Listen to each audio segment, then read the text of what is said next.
Alexandre, bonjour. Bonjour. Eh ben, ça fait plaisir de te revoir. Ça fait un petit moment qu'on n'avait pas eu l'occasion de discuter. C'est ça, la dernière interview qu'on a fait ensemble remonte à 10 ans maintenant. Tant que ça déjà. Et oui, déjà c'était en 2014. Et en 10 ans, ben, t'en as fait des choses. Bah effectivement, j'avoue, on s'était rencontrés sur un tournage que j'avais réalisé en 2014 à Poker. C'était Don't call me baby doll. Don't Call Me Baby Doll, voilà, une histoire à la X-Files.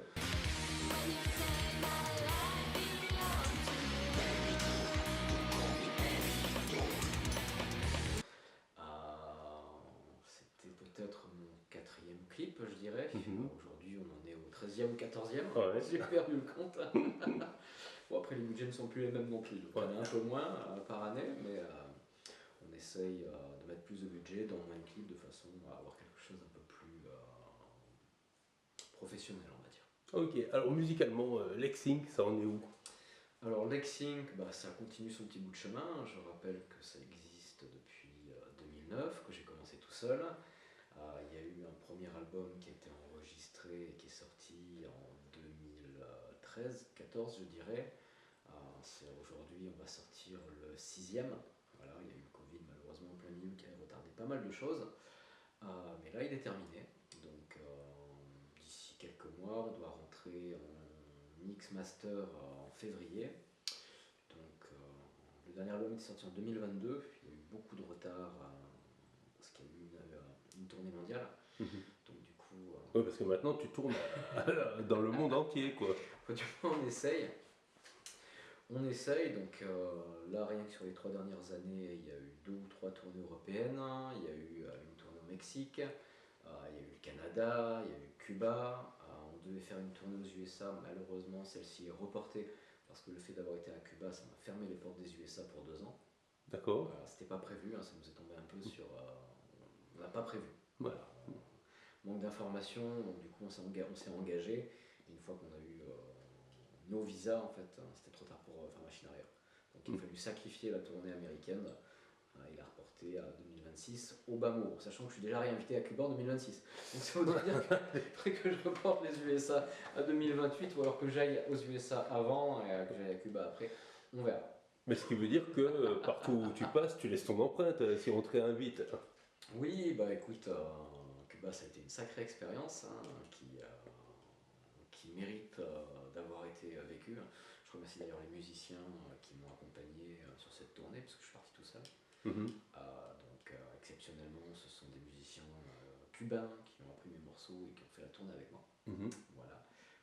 Puisque, comme j'ai déjà dit peut-être dans d'autres interviews, les budgets aujourd'hui sont tellement énormes que la plupart du temps, les frais de déplacement sont à la charge des musiciens, dans l'espoir peut-être, je dis bien peut-être, de se rembourser sur la vente de tickets ou de merchandising. Bon, pour Cuba, c'était vraiment une expérience, puisqu'on ne peut pas vendre de merchandising comme ça, il faut des déclarations. J'ai été invité par le ministère culturel. Donc pour pouvoir vendre quelque chose, il aurait fallu que je fasse des déclarations, etc. C'était trop compliqué, et vu le prix des billets d'avion, j'ai quand même allégé les bagages. Donc j'ai fait des cadeaux, mais j'ai pas voulu m'embarrasser de vente. C'était pour l'expérience. Donc voilà, donc le plus souvent maintenant, c'est vrai que pour se produire, les artistes montent leur propre tournée, investissent des sommes de plus en plus élevées. Depuis l'après-Covid, malheureusement, il y a beaucoup de salles qui ont fermé. Les frais locatifs sont devenus le plus souvent démentiels. Donc pour tout ce qui est un peu underground, on est sur de la location en moyenne entre 300 et 1200-1300 € la salle, pour une petite salle. Et on est souvent entre 1008 à 4000, voire 8000 € pour une grande salle. Donc il faut quand même avoir une certaine prestance pour pouvoir ramener et se rentabiliser déjà sur la location de salle. Bah oui. Ça implique quand même les frais de communication, ça implique les frais SACEM, les frais CNM, il y a beaucoup de frais à prendre en charge. Et c'est vrai qu'aujourd'hui, se produire en France, pour moi, c'est devenu très compliqué, surtout que je n'ai pas à mon niveau une reconnaissance française. Oui, parce que quand tu lances une tournée, si tu lances ne serait-ce qu'un concert en France, t'as Bien pas sûr. d'aide, t'as rien, Pas à mon niveau en tout cas. Ouais. Il faudrait que je me forme, c'est prévu, un peu plus, parce que je suis déjà programmateur sur une salle dans le sud de la France, voire deux. Je travaille avec des salles dans le secteur du sud. Alors je ne vais pas faire la liste parce l'escalier est quand même assez longue. Mais c'est vrai que pour rata des salles, les coûts ne sont pas du tout les mêmes. Donc il y a mes soirées que je produis, et puis il y a d'autres soirées que je produis afin d'engranger des fonds pour pouvoir repartir moi plus tard en tournée. Je travaille beaucoup avec la scène locale, avec la scène internationale. Donc j'ai eu l'occasion de travailler avec des groupes comme Soulfly, j'ai eu l'occasion de travailler avec du Vader, avec du Morbid Angel, avec du Belphégor. Là, dernièrement, je sais plus, je suis en Inde pour parler avec Ministry. Enfin voilà, il y a beaucoup de choses qui se mettent en place. J'ai discuté avec Cannibal Corpse. Ce sont des choses qui ne se feront pas. Hein. C'est beaucoup trop cher pour la structure que j'ai et pour le secteur que j'occupe. Je ne donnerai pas les tarifs, mais c'est pas à ma portée. Je pourrais, mais ça serait. Oui, parce qu'en fait, à chaque fois que tu veux te produire avec un groupe, il faut payer. C'est ça, il faut faire des avances et espérer en fait pouvoir retirer un bénéfice de la soirée. Donc c'est pour ça qu'il faut tout mesurer. Je suis devenu un expert en comptabilité et en gestion de prise de risque. Ça fait quand même. Je fais de l'organisation depuis 2006, donc ça fait bientôt 19 ans. Et au niveau professionnel, ça va faire 3 ou 4 ans. Ah, ok. Voilà, déjà. Donc j'ai eu l'occasion de travailler avec des groupes de plus en plus connus, de travailler dans des salles de plus en plus grandes, mais du coup ça implique des frais et des prises de risques plus grandes également. Et se planter sur une grosse date, ça peut t'empiéter, ça peut te bouffer ton budget annuel. Donc c'est pour ça que la prise de risque est compliquée, que je travaille avec des groupes qui également veulent se produire, donc on monte des coproductions ensemble, on a chacun nos structures associatives pour les mettre en place. Donc voilà, aujourd'hui, exister sur le sol français, c'est compliqué, parce qu'il y a des associations qui sont locales, qui font leur propre production, mais qui ne vont pas forcément t'inviter toi qui est à l'autre bout de la France. Il n'y a aucun intérêt, tu as une trop grosse prise de risque, donc c'est à toi, à ton niveau, de prendre les risques pour t'implanter ailleurs. Donc c'est ce qu'on fait, mais on le fait intelligemment. On le fait en partenariat donc, régional avec des groupes de différentes structures. Donc, par exemple, je travaille avec des groupes de Montpellier, donc on va travailler ensemble sur un concert à Montpellier. Pour Marseille, on va m'appeler, donc on va travailler ensemble sur un concert à Marseille. Ces gens-là, donc je travaille avec eux, avec d'autres personnes qui vont y avoir sur Bordeaux, donc on travaille ensemble et on s'appelle les uns les autres en disant bah tiens, j'ai une telle soirée possible, est-ce que ça dit qu'on bosse ensemble, on monte ces structures-là, on met des fonds en commun, si on gagne de l'argent, on gagne ensemble, si on perd de l'argent, on perd ensemble, et voilà. On se met en place une soirée, qui c'est qu'on invite, alors est-ce qu'on fait venir que des locaux, est-ce qu'on fait venir des têtes d'affiche, tout ça, ça se discute au prorata des budgets. Donc je vais avoir des contacts en Alsace, donc on va monter des projets en Alsace, mais à contrario, je vais les inviter dans le sud. Ce sont des échanges et des fonds propres qu'on met en commun dans le but de créer des soirées dans lesquelles on espère pouvoir se retrouver. Ça nous permet d'avoir de la visibilité. Par exemple, tout con, pour une coproduction, on va se dire, bah tiens, je sais pas, la dernière fois on a fait Nashville aussi. On a été à Bordeaux, donc j'ai travaillé avec Crash Rider, qui est un groupe bordelais, avec qui je travaille depuis maintenant plus de 7 ans, avec qui j'ai fait une tournée espagnole d'ailleurs. Donc on a discuté, on a trouvé une salle sur Bordeaux, donc c'était la Rock School Barbet. Donc moi j'avais les contacts, lui ils avaient les contacts locaux sur la salle, moi j'avais les contacts avec le groupe via le tourneur. Donc du coup chacun a fait sa part de travail, on a mis des fonds en commun, on a investi sur la soirée. Donc c'est une salle quand même de 700 personnes. Sur la soirée on a ramené presque 300 personnes. Voilà, puis après bon, on s'est réparti le travail, on a réparti les fonds, on a payé la SACEM, on a payé la CNM, on a payé un peu tout ce qu'il fallait.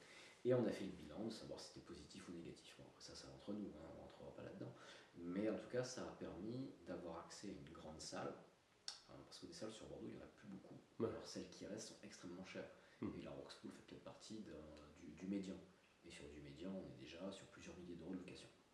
Après, il y a le Salem qui est au Hayan, mais le Salem, c'est une salle que j'ai déjà fait 4, 5, 6 fois, j'avais envie de grimper d'un palier. Et pour grimper d'un palier, souvent, il faut faire appel à des groupes qui ont plus de notoriété, de façon à se faire découvrir aussi par les fans de leur communauté.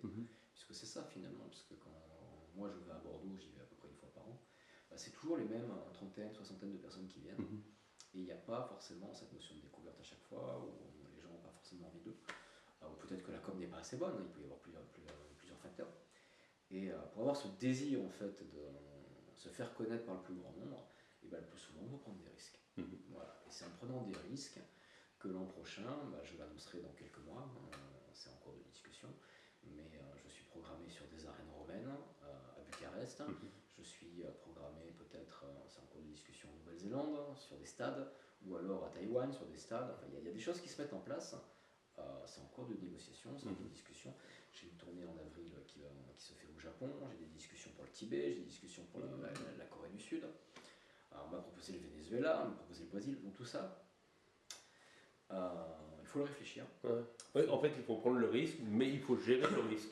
Alors il faut gérer le risque en sachant qu'en fonction des pays, c'est même plus un risque en fait, on essaie de limiter les pertes. Mhm. C'est-à-dire qu'on sait d'avance que pour exploiter ou pour explorer ce nouveau secteur, que ça sera à perte. Mais est-ce que finalement, au-delà des pertes, est-ce qu'il n'y a pas ce désir de voyage qu'on peut intégrer pour découvrir une nouvelle culture, pour découvrir un nouveau pays, et au final, peut-être se faire découvrir par un nouveau public. Et cette découverte a un coût. Je prends le cas du Mexique par exemple. Une salle au Mexique, c'est à peu près 500 dollars de location. Il faut savoir que là-bas, malheureusement, c'est de l'entrée libre. Voilà, c'est même pas du prix libre, c'est de l'entrée libre.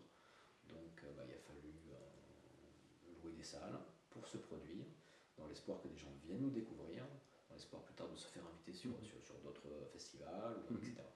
Et quand je vois le Hell and Heaven, qui est l'équivalent du Hellfest, qui existe au Mexique, et que des groupes comme Slipknot, comme Muse, etc., donnaient leurs tickets dans la rue avec les gens n'en voulaient pas,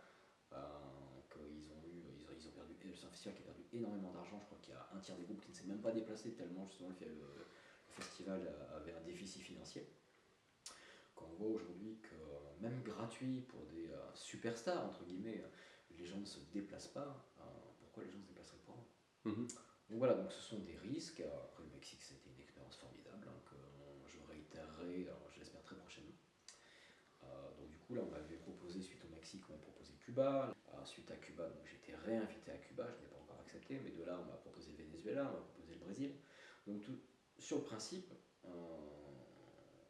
c'est très tentant parce que ce sont des cultures que j'ai envie de découvrir, j'ai envie d'aller au Pérou, j'ai envie d'aller partout. Mais comme on ne se retrouve pas financièrement et que ce sont des gros risques financiers, par année, en fait, il faut budgétiser les ressources qu'on a pu récolter, que ce soit par la vente de merchandising. Alors, je parle même pas d'album, parce que quand je vois que sur le dernier album, on a vendu quelques milliers et que ça rapporte rien, finalement, c'est insignifiant. C'est insignifiant. Je crois qu'on a peut-être vendu 2000 albums, tu vois. Tu gagnes avec le label peut-être 40-50 centimes par CD. Ça reste insignifiant. Donc, avec les coûts de production d'un album, tu rentabilises même pas tes frais. Donc, encore faut-il arriver à se faire inviter et rémunérer en conséquence. Et ça, malheureusement, c'est de plus en plus compliqué. Comme les coûts sont de plus en plus astronomiques, tout est réduit en fait, de partout. Et c'est les groupes qui en pâtissent. Après, attention, c'est pas un reproche qu'il faut aux organisateurs. Eux-mêmes se saignent aux 400 pour pouvoir organiser encore des choses aujourd'hui. Mais voilà. Mais c'est pas gagné, c'est pas parce qu'on fait du rock, du métal, qu'on est une superstar et qu'on. Non, pas du tout. Pas du tout. De toute façon, à mon niveau, je ne suis pas du tout professionnel. J'ai pas la vocation d'être intermittent du spectacle. J'ai pas la vocation d'en faire mon métier. Ça a toujours été un plaisir, ça restera un plaisir. Et on n'est pas là pour. Mais est-ce que c'est pas ça justement qui fait du bien de faire quelque chose par plaisir? Mais bien sûr, après on n'est pas là pour gagner de l'argent, c'est pas le but. Le but au moins, ça serait, dans un monde parfait, ça serait au moins d'arriver à équilibrer la balance pour être à zéro. On n'y est pas, c'est une réalité, j'ai tourné dans une trentaine, quarantaine de pays, on n'y est pas malheureusement. Comme je le disais, tout est devenu cher, les péages, l'essence, les avions. Là on a été faire un festival à Zlín en République tchèque, il a fallu prendre l'avion, puis pour minimiser les coûts au maximum, il a fallu prendre l'avion, le taxi, le bus pour arriver à Zlín, donc ça a été une journée de voyage. Le lendemain, il a fallu pour revenir, il a fallu encore prendre un taxi, plus un bus, plus un train, plus un avion. Tout ça pour minimiser au maximum, parce que les coûts financiers entre la location d'un van et essence, payage, etc., en fait, c'est un trou sans fin. Donc là, je crois qu'on était à 170-200 euros peut-être de voyage par personne. Donc voilà, et sur la vente de merchandising, alors on s'est produit dans un gymnase, hein, dans un petit stade, type hockey. C'était très plaisant. Bah, après, on n'a pas rentabilisé. On a eu peut-être 1500, 2000 personnes, mais on n'a pas rentabilisé tous les frais que ça nécessitait. Avant que ce soit un métier, c'est vraiment une passion. C'est une passion, et comme toute passion, il y a des coûts. Il ne suffit pas de savoir gratter 3 accords pour se dire musicien. Il y a des musiciens qui en vivent, c'est un métier, mais ils ne font pas forcément de métal. Des gens qui font du métal et qui en vivent, autour de moi, j'en connais pas. Je ne dis pas qu'il n'y en a pas, attention, je ne dis pas ça, mais la plupart des gros groupes français que je connais, ils ont tous un métier à côté. Voilà, donc vivre de musique, c'est possible. Vivre de métal, c'est très compliqué. Je n'y inviterai personne en tout cas. Après voilà, on peut être musicien, faire du musette, faire du bal, être ingé son, être ingé lumière, on peut être beaucoup de choses. Mais faire que du métal, pour les professionnels que je connais en tout cas, il y a autre chose à côté.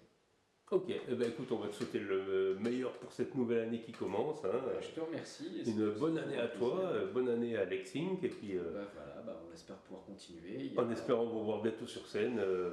Alors en France, pour le moment, je n'ai rien prévu pour cette année, parce que c'est pas du tout mon objectif, hein. Ça se rajoutera au cas par cas, soit sur des invitations, soit sur des programmations que je vais faire.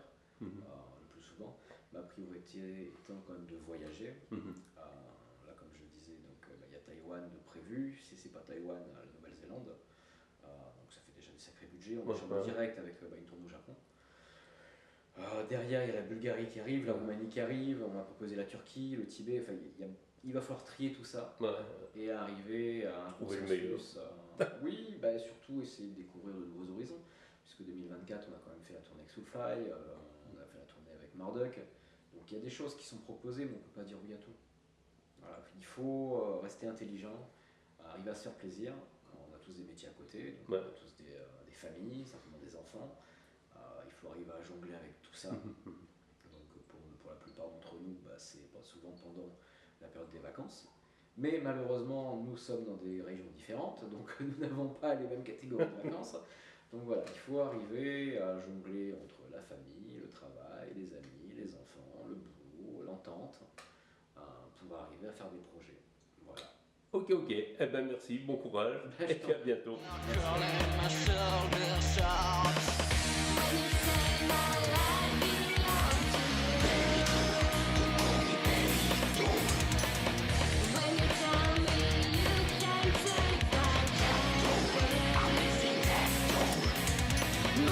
Just ready to find something.